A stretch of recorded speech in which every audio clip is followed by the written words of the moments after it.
High everyone, welcome to GK smart চ্যানেলে তোমাদের স্বাগত।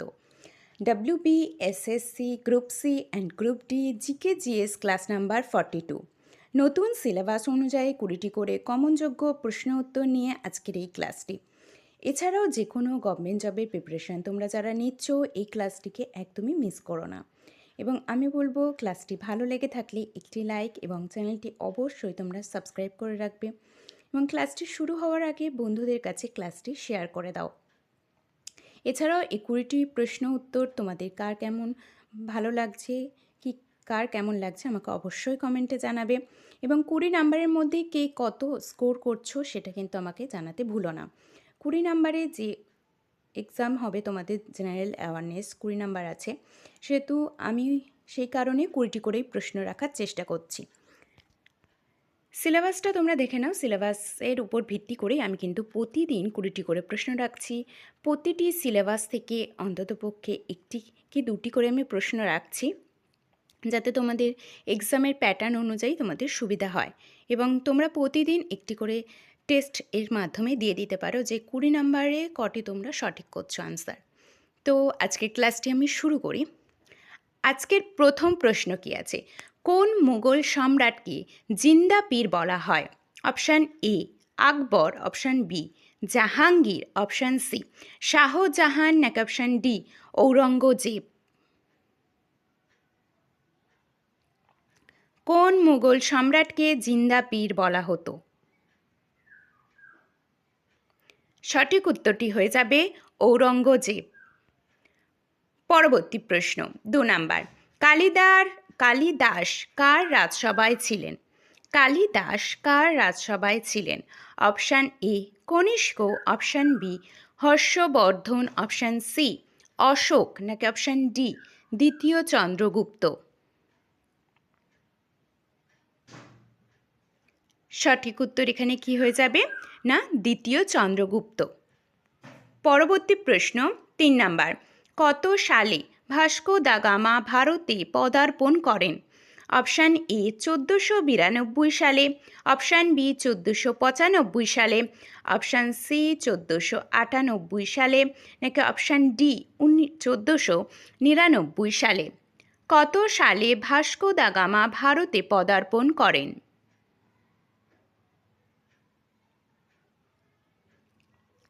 সঠিক উত্তরটি হয়ে যাবে 1498 সালে।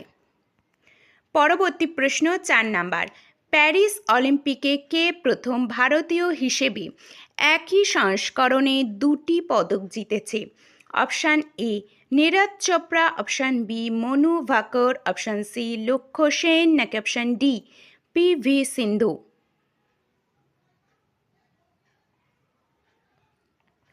প্যারিস অলিম্পিকে কে প্রথম ভারতীয় হিসেবে একই সংস্করণে 2টি পদক জিতেছে? সঠিক উত্তরটি কি হয়ে যাবে? মনু ভাকর। পরবর্তী প্রশ্ন 5 নাম্বার। 2025 সালে ICC চ্যাম্পিয়ন্স ট্রফি ফাইনালে ভারত কাকে হারিয়ে চ্যাম্পিয়ন হয়েছে? 2025 সালে ICC চ্যাম্পিয়নশিপ ট্রফি ফাইনালে ভারত কাকে হারিয়ে চ্যাম্পিয়ন হয়েছে? Option A Pakistan, option B New Zealand, option C Australia, নাকি অপশান ডি দক্ষিণ আফ্রিকা।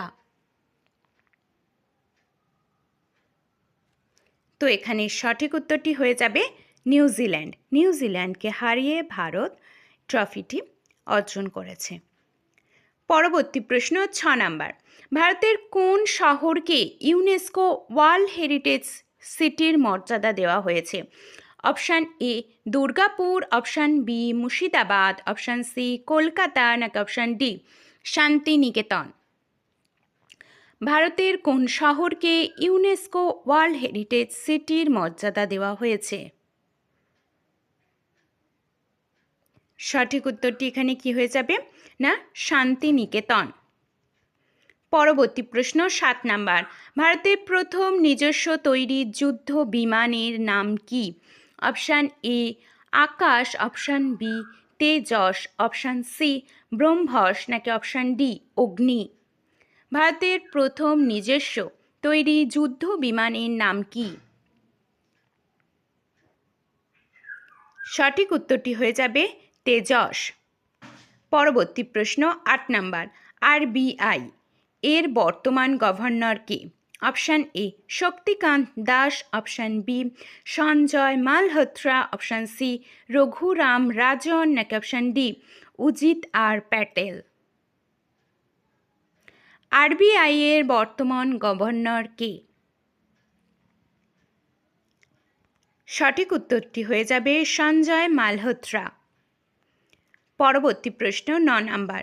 কোন গ্যাসটি গ্রিন হাউস প্রভাবের জন্য সবচেয়ে বেশি দায়ী? Option A oxygen, option B nitrogen, option C carbon dioxide, নাকি অপশান ডি হিলিয়াম। কোন গ্যাসটি গ্রিন হাউস প্রভাবের জন্য সবচেয়ে বেশি দায়ী?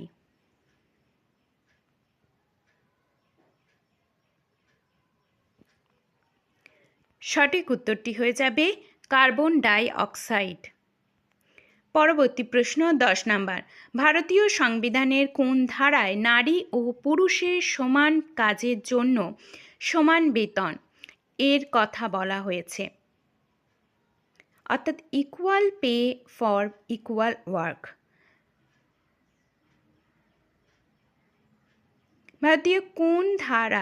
ভারতীয় সংবিধানের কোন ধারায় নারী ও পুরুষের সমান কাজের জন্য সমান বেতনের কথা বলা হয়েছে? সঠিক উত্তরটি হয়ে যাবে ধারা ৩৯-এর ডি। ৩৯-এর ডি। পরবর্তী প্রশ্ন ১১ নাম্বার। ভারতের প্রথম সোলার সিটি হিসেবে ঘোষিত শহর কোনটি? Option A Jaisalmer, option B Nagpur, option C Gandhinagar, option D Bhubaneswar. সঠিক উত্তর এখানে কি হয়ে যাবে না গান্ধীনগর।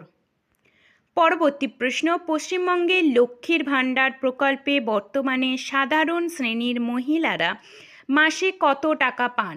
অপশান এ ৫০০ টাকা, অপশান বি ১০০০ টাকা, অপশান সি ১২০০ টাকা, নাকি অপশান ডি ১৫০০ টাকা।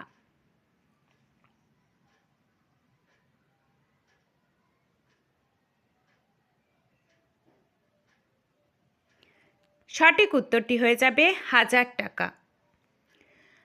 ১৩ নম্বর প্রশ্ন। বংশগতির জনক কাকে বলা হয়? অপশান এ চার্লস ডারউইনকে, অপশান বি গ্রেগর জোহান মেন্ডেলকে, অপশান সি ল্যামার্ক, নাকি option D Hugo de Vries.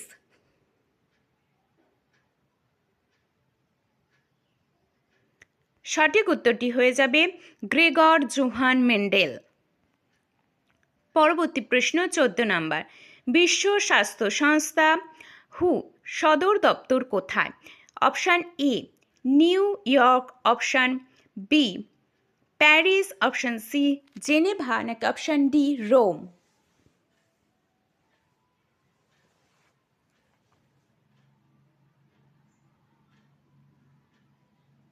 বিশ্ব স্বাস্থ্য সংস্থার সদর দপ্তর কোথায় অবস্থিত? না সঠিক উত্তর হয়ে যাবে জেনেভা। পরবর্তী প্রশ্ন ১৫ নাম্বার। কোনো কাল্পনিক রেখা ভারতকে প্রায় ২ ভাগে ভাগ করেছে?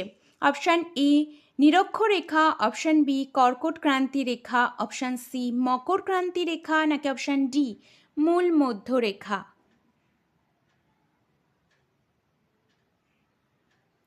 সঠিক উত্তর এখানে কি হয়ে যাবে না কর্কট ক্রান্তি রেখা। পরবর্তী প্রশ্ন। চণ্ডীমঙ্গল কাব্যের শ্রেষ্ঠ কবি কে? Option A Mukundaram Chakraborty, option B Michael Madhusudan Dutt, option C Dinabandhu Mitra, নাকি অপশান ডি বঙ্কিমচন্দ্র চট্টোপাধ্যায়। চণ্ডীমঙ্গল কাব্যের শ্রেষ্ঠ কবি কে?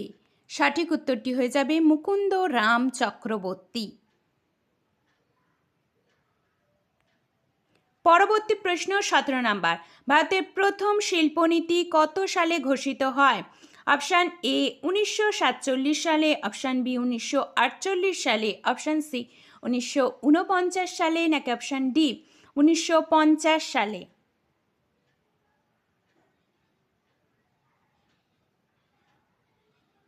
ভারতে প্রথম শিল্পনীতি কত সালে ঘোষিত হয়? সঠিক উত্তর হয়ে যাবে 1948 সালে। পরবর্তী প্রশ্ন 18 নাম্বার, ভারতের উপরাষ্ট্রপতি হওয়ার সর্বনিম্ন বয়স কত? অপশান এ 25 বছর, অপশান বি 30 বছর, অপশান সি 35 বছর, নাকি অপশান ডি 40 বছর। ভারতের উপরাষ্ট্রপতি হওয়ার সর্বনিম্ন বয়স কত?